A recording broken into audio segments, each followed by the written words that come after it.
આ વિડીયોમાં જુઓ લીમડા ગામના સરપંચની ખુલ્લી દાદાગીરી। પંચાયત, તલાટી કે ચૂંટાયેલા સભ્યોની મંજૂરી વગર છેલ્લા 15 વર્ષથી કામ કરતા કોન્ટ્રાક્ટર હસનભાઈ દ્વારા સાવ તકલાદી કામ થઈ રહ્યું છે। 2024માં બનેલા વાડા તળાવના ઓવારાનું ફરીથી બિલ પાસ કરાવવા સમારકામ શરૂ કરી દેવાયું। ધૂળેટીના દિવસે જ્યારે ગામના જાગૃત નાગરિક રોહિત ભરતભાઈએ કામનું એસ્ટિમેટ માંગ્યું ત્યારે સરપંચે સ્થળ પર આવીને ધમકી આપી કે લીમડા ગામમાં એસ્ટિમેટ વગર જ કામ ચાલશે। એટલું જ નહીં, સરપંચે ખુલ્લેઆમ કહ્યું કે ધારાસભ્ય ધર્મેન્દ્રસિંહ વાઘેલા બાપુ, ભાજપ સરકાર અને પારુલ યુનિવર્સિટીના ટ્રસ્ટીઓ મારી સાથે છે, તારાથી થાય તે કરી લેજે, તું મારું કશું જ ઉખાડી નહીં શકે।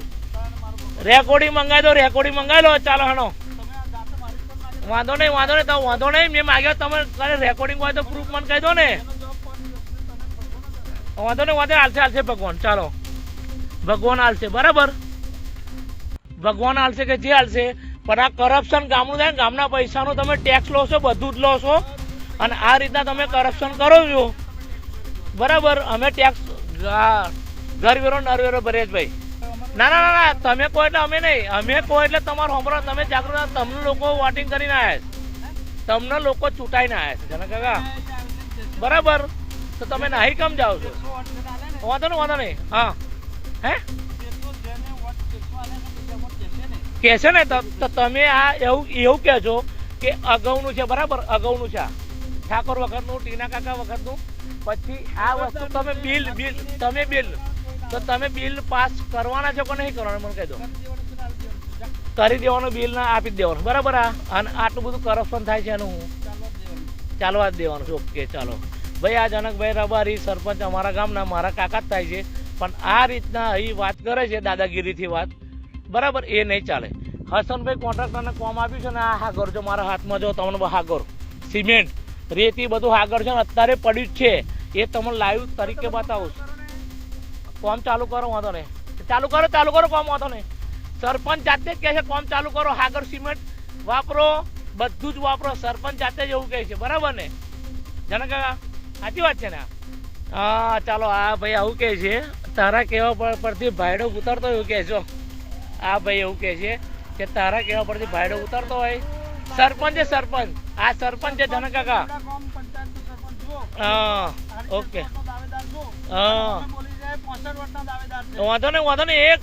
વાટના નહીં પણ તમે કરપ્શન કરવા આવ્યા છો કરપ્શન જ કરવાના છો પણ તમે ઉતરો તો ખરા તમે ઉતરો એક હાથ મારો એક હાથ મારો આવો ઉતરો ખરા ગાડી પરથી લો તમે મારો બોલો વાંધો નહીં બોલો તમે મોટા ભાઈ ના તમે સરપંચ છો કાકા જનકભાઈ સોનાભાઈ રબારી હા બોલો તા ભ્રષ્ટાચાર થાય એ ચાલે એસ્ટિમેટ નહીં અગાઉ આ બધું બનેલું છે જૂનું અને એની પર તમે ઠીંગરો મારો છો અને ઠીંગરો માર્યા પછી બી તમને મેં એવું તમને કહેવા માગું છું ઠીંગરો માર્યા પછી તમે ચકાસણી તો કરો પણ તમે ચકાસણી તો કરો એકવાર ઓટો જ મારો આવો ચાલો તો હું બતાવું જો હા તો વાંધો નહીં તમે સરપંચ છો એજ્યુકેટેડ સરપંચ છો જે હોય તે પણ તમે જોઈ લો એકવાર ઠીંગરું માર્યા પછી બી એ ઠીંગરા પર બી તિરાડ પડીશ બોલો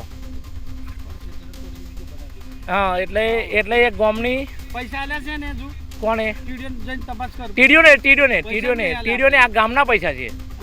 જાગૃત નાગરિકના પૈસા છે અને તમે મહેસૂલ ઉઘરાવો છે ગામનો વેરો ઉઘરાવો છે એ જ પૈસા આપણા જાય છે અને આ જ પૈસા કોન્ટ્રાક્ટર ખાય છે બોલો આ જ પૈસા કોન્ટ્રાક્ટર ખાય છે ના પણ તમે જોઈ શકો ને તમે જાતે સરપંચ છો તમે ગાડી પર આવ્યા છો બરાબર અને તમે ઉતરી બી નહીં શકતા કેટલી હદે ભ્રષ્ટાચાર થાય તમે જોઈ નહીં શકતા તો તમને લોકોએ વિશ્વાસથી વોટ લઈને આલ્યા છે 1300 ઉપરની વોટ તમને બહુમતીથી તમને હા તો પછી બાહુબલ તમે લઈને આવ્યા છો તો તમે આટલું બધું કરપ્શન કમ કરો છો આપણે આના પૈસા જનક કાકા જ નહીં આપવા દીધા ટીડીઓ સાહેબને પૂછી લે તાર જેન પૂછી લે મેન ના પાડી તો આના પૈસા નહીં આપવાના હા તો નહીં જ આપવાના આપણે પૈસા તો આ બધું તો તમે એકવાર ઉતરીને જોઈ લો એક જ ખાલી વિડીયો મારા અંડરમાં આવતું જ નહીં આ પૈસા મારા હાલવા દેવાના નહીં પછી કઈ મેં જોવા જાઉં